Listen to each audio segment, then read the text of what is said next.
Good morning students. आज हम अपना नेक्स्ट टॉपिक करेंगे। आप सब कैसे हैं? बहुत अच्छे होंगे ना। पीछे के जितने भी टॉपिक्स हैं सभी अच्छे से कीजिए, फर्स्ट यूनिट को, सेकंड यूनिट को, क्योंकि फर्स्ट असेसमेंट में आप लोगों की ये 2 यूनिट आनी है, unit first and unit second. ठीक है। और फर्स्ट असेसमेंट जल्दी होंगे और हो सकता है ऑफलाइन हो। ठीक है, इसलिए अपनी तैयारियां शुरू कर दीजिए। अगर नहीं भी की है किसी भी बच्चे ने तो अपने एग्जाम्स की तैयारियां शुरू कर दे जोरों शोरों से। ठीक है। और अगर किसी भी स्टूडेंट के पास अगर मेरी वीडियोस नहीं जा रही है तो प्लीज आपके फ्रेंड्स हैं जितने भी, उनको मेरी वीडियोस शेयर कर दीजिए और उनको बोलिए कि सब्सक्राइब करें मेरे चैनल को। ठीक है। नेक्स्ट टॉपिक है हमारा, वो शुरू करते हैं हम, लीनियर मोमेंटम।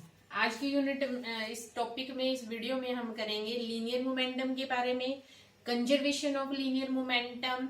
ठीक है। और इम्पल्स क्या होता है या इम्पल्सिव फोर्स क्या होता है उसके बारे में पढ़ेंगे। ठीक है। तो स्टार्ट करते हैं अपना लीनियर मोमेंटम का टॉपिक।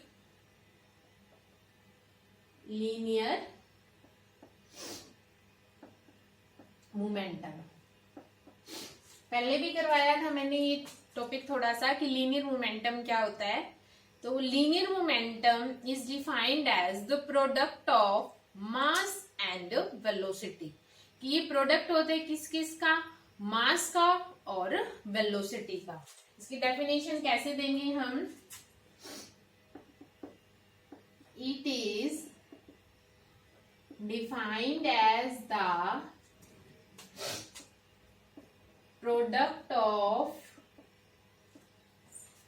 Mass and velocity. ठीक है। ये लीनियर मोमेंटम है वो प्रोडक्ट होता है किस किस का? मास का एंड वेलोसिटी का। ठीक है। या हम क्या कहते हैं, quantity of matter possessed by a body is called linear momentum. ठीक है। कोई भी डेफिनेशन दे सकते हैं आप लोग। इसको अगर हम इसका सिंबल की बात करें, it is denoted by the symbol P। ठीक है।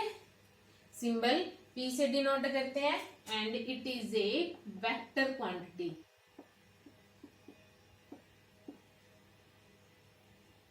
Vector quantity. ठीक है। तो मैथमेटिकली देखिए कैसे लिखेंगे कि क्या है, मोमेंटम है किस किस का प्रोडक्ट है? मास का और वेलोसिटी का। अगर आपसे कोई फॉर्मूला पूछे कि लीनियर मोमेंटम का फॉर्मूला बताइए, पहले भी बताया था मैंने कि क्या होता है, P is equal to M into में V, मास इंटू में वेलोसिटी। अब इसकी ट्राई कीजिए, यूनिट क्या होगी? SI यूनिट पता होगा वैसे तो आप सभी को। SI यूनिट क्या होगी इसकी? देखिए मास की यूनिट क्या होती है? किलोग्राम, और वेलोसिटी की मीटर पर सेकंड। ठीक है। तो लीनियर मोमेंटम की ऐसा यूनिट क्या आई? किलोग्राम मीटर पर सेकंड। ये यूनिट्स आपको हर एक क्वांटिटी की पता होनी चाहिए। ठीक है।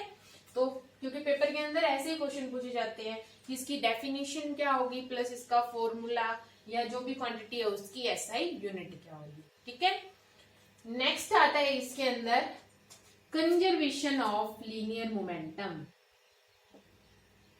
Conservation of linear momentum. छोटे छोटे टॉपिक्स हैं ये, कुछ डेफिनेशंस आएंगी इसके अंदर आगे। छोटे छोटे टॉपिक्स हैं कि होता, डिफाइन करेंगे उसको, उसका फॉर्मूला बताएंगे। ठीक है। या उसकी यूनिट्स बताएंगे। इस तरह से छोटे छोटे टॉपिक्स हैं ये, अच्छे से करने हैं पर, क्योंकि पेपर के अंदर यहाँ से क्वेश्चन बनते ही बनते हैं हर बार। देखिए कंजर्वेशन ऑफ लीनियर मोमेंटम क्या है? कंजर्वेशन का मतलब क्या है? कंजर्वेशन बोल दिया हमने, या हम कह देते हैं कंजर्व्ड का मतलब। ठीक है। कंजर्व्ड है, इसका मतलब क्या है कि वो क्वांटिटी कांस्टेंट है थ्रू आउट द सिस्टम। ठीक है। तो कंजर्वेशन ऑफ लीनियर मोमेंटम क्या कहता है कि if the external force acting on A system is 0 then the total linear momentum of the system is always conserved or constant। ठीक है। कि अगर किसी भी सिस्टम की बात करें या कोई भी बॉडी की बात करें, अगर वहां पर एक्सटर्नल फोर्स की वैल्यू अगर 0 है तो जो लीनियर मोमेंटम होगा हमारा वो क्या रहेगा, कंजर्व्ड रहेगा। कंजर्व्ड का मतलब कांस्टेंट रहेगा। ठीक है, देखिए इसकी डेफिनेशन कैसे लिखेंगे, क्योंकि पेपर में आता है ये question. It states that if external force acting on a system is 0, ठीक है, then the total linear momentum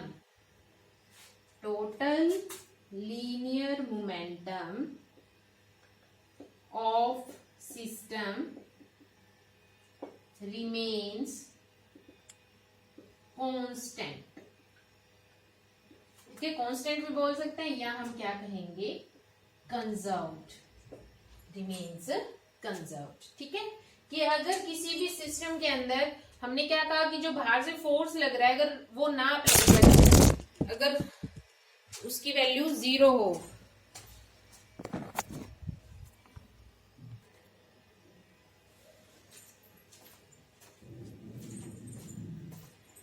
क्या कहता है ये कंजर्वेशन ऑफ लीनियर मोमेंटम, कि अगर बाहर से जो फोर्स लगा रहे हैं किसी भी सिस्टम के अंदर, अगर उसकी वैल्यू कितनी हो, 0 हो, तो जो लीनियर मोमेंटम होगा, लीनियर मोमेंटम मतलब जो पी की जो वैल्यू होगी वो हमेशा क्या रहेगी, हमारी कांस्टेंट रहेगी, सेम रहेगी। अगर फोर्स की वैल्यू हम क्या कर दे, 0 कर दे। देखिए कैसे, जैसे न्यूटन का हमने सेकंड लॉ किया था, तो न्यूटन से सेकंड लॉ क्या कहता है, अगर आप लोगों को याद है तो, क्योंकि इससे पहले वाली वीडियो में मैंने करवाया था। न्यूटन से सेकंड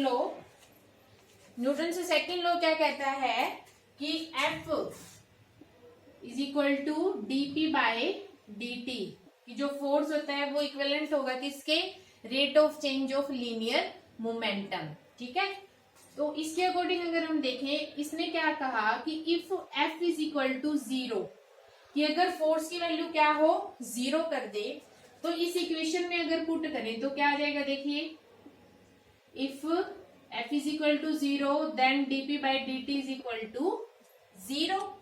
अब अगर इंटीग्रेशन करेंगे दोनों तरफ, तो इंटीग्रेशन से डिफरेंशिएशन कैंसिल हो जाएगा, यहाँ क्या बचेगा, p, और 0 का इंटीग्रेशन क्या आता है, कांस्टेंट। इसका मतलब जो p रहेगा वो क्या रहेगा, कांस्टेंट रहेगा। ये कहता है हमारा क्या, कंजर्वेशन ऑफ लीनियर मोमेंटम। ठीक है, कि अगर एक्सटर्नल फोर्स की वैल्यू अगर 0 रहेगी तो जो लीनियर मोमेंटम होगा वो क्या रहेगा, हमारा हमेशा कांस्टेंट रहेगा। ठीक है, समझ में आया। नेक्स्ट टॉपिक आता है हमारा कि इम्पल्स क्या होता है, या इम्पल्सिव फोर्स क्या होता है।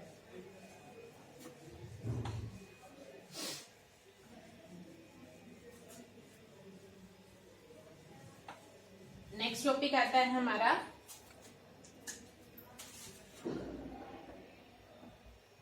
इम्पल्स। ठीक है, इम्पल्स से पहले एक छोटी सी क्वांटिटी आती है इम्पल्सिव फोर्स, वो देखते हैं। इम्पल्सिव फोर्स, देखिए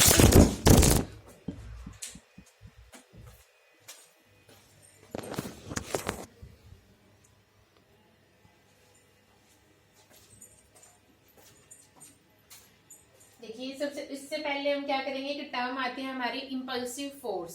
इम्पल्सिव फोर्स क्या होता है, a force which acts for a very short time.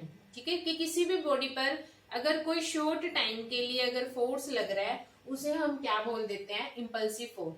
जैसे अगर कोई बॉल है, अगर हम फेंक रहे उसको, जैसे दीवार से टकरा कर वापिस आ रही है, तो वो दीवार से टकराने के लिए जो एकदम से जो बिल्कुल छोटी टाइम के लिए, शॉर्ट टाइम के लिए जो फोर्स लगा उसे हम क्या कहेंगे, इम्पल्सिव फोर्स। जैसे टकराई और उसी टाइम वो वापस आ जाती है, तो बिल्कुल जो छोटे टाइम के लिए जो फोर्स लगा वहां पर उसे हम क्या कहेंगे, इम्पल्सिव फोर्स। ठीक है, ए फोर्स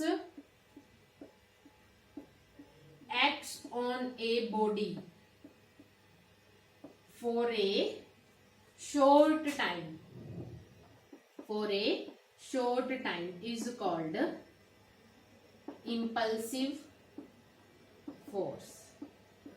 ठीक है, और जो टर्म इम्पल्स है ये क्या होती है, देखिए, it may be defined as the product of force and time. Force और टाइम का जो प्रोडक्ट होगा उसे हम क्या बोलेंगे, इम्पल्स बोलते हैं. ठीक है, मैथमेटिकली अगर देखें तो impulse is equal to force into में टाइम. ठीक है, इस तरह से लिख सकते हैं ना इसको. ये प्रोडक्ट होगा किस किस का, फोर्स का और टाइम का. अब देखिए यहां से, या देखो इसको इस तरह से भी बोल सकते हैं हम कि जो हमारा लीनियर मोमेंटम है या इम्पल्स है, इसके अंदर इम्पल्सिव फोर्स के कारण मोमेंटम में कितना चेंज आ रहा है. ठीक है, उसे हम क्या कह देते हैं, इम्पल्स भी कह सकते हैं. ठीक है, total change in linear momentum produced by the impulsive force. ठीक है, उसे हम क्या कह देते हैं, इम्पल्स भी बोल सकते हैं. समझ में आया. अब देखिए यहां से हम क्या निकाल सकते हैं, एक फॉर्मूला कि फोर्स इंटू में टाइम. अब फोर्स क्या होता है, मास इंटू में एक्सेलरेशन इंटू में टाइम. ठीक है, अब एक्सेलरेशन क्या चीज होती है, change in velocity divide by time. ये क्या होता है हमारा एक्सेलरेशन, इंटू में क्या है, टाइम. अब देखिए टाइम से टाइम कैंसिल, क्या आया, m इंटू में v माइनस यू. ठीक है, तो इसको हम क्या लिख सकते हैं, M V minus M U. ठीक है, इसका मतलब इम्पल्स को हम क्या कह सकते हैं, ये क्या चीज है, हमारा लीनियर मोमेंटम. ठीक है, तो इम्पल्स को हम इस तरह से भी लिख सकते हैं कि impulse is equal to change in momentum, कि लीनियर मोमेंटम में कितना चेंज आ रहा है. ठीक है, किसके कारण, इम्पल्सिव फोर्स के कारण वहां पर लीनियर मोमेंटम में कितना चेंज आया, उसको हम क्या कह देते हैं, इम्पल्स. दो डेफिनेशन लिख सकते हैं आप इसकी, या तो सिंपली ऐसे लिख सकते हैं कि ये प्रोडक्ट होता है किस किस का, फोर्स का और टाइम का. ठीक है, दूसरा हम क्या लिख सकते हैं कि जो इम्पल्स होता है वो क्या होता है, किसके इक्विवेलेंट होगा, कि total change in linear momentum produced by the impulsive force. ठीक है, कि इम्पल्सिव फोर्स के कारण वहां पर उसके मोमेंटम में चेंज आ रहा है. ठीक है, मोमेंटम का मतलब m इंटू वी, इसका मतलब वहां पर किस में चेंज आ रहा है, उसकी वेलोसिटी में चेंज आ रहा है. ठीक है, उस चीज को हम क्या कहेंगे, इम्पल्स बोलेंगे. ठीक है, समझ में आया कि इम्पल्सिव फोर्स क्या होगा, जो शॉर्ट टाइम के लिए जो भी फोर्स लगेगा किसी भी बॉडी पर, किसी भी ऑब्जेक्ट पर, उसे हम क्या कहते हैं, इम्पल्सिव फोर्स. ठीक है, आज के लिए इतना ही. ये तीनों टॉपिक्स हैं, छोटी छोटी डेफिनेशंस हैं जो वो कर लेना. इसके बाद इस यूनिट में आगे भी कुछ डेफिनेशंस हैं, जैसे नेक्स्ट लेक्चर में हम करेंगे अपना सर्कुलर मोशन के बारे में, कि एंगुलर डिस्प्लेसमेंट क्या होती है, एंगुलर वेलोसिटी, एंगुलर एक्सेलरेशन. ठीक है, लीनियर वेलोसिटी और एंगुलर में क्या रिलेशनशिप्स आएंगे. ठीक है, वो करेंगे. तब तक के लिए थैंक यू.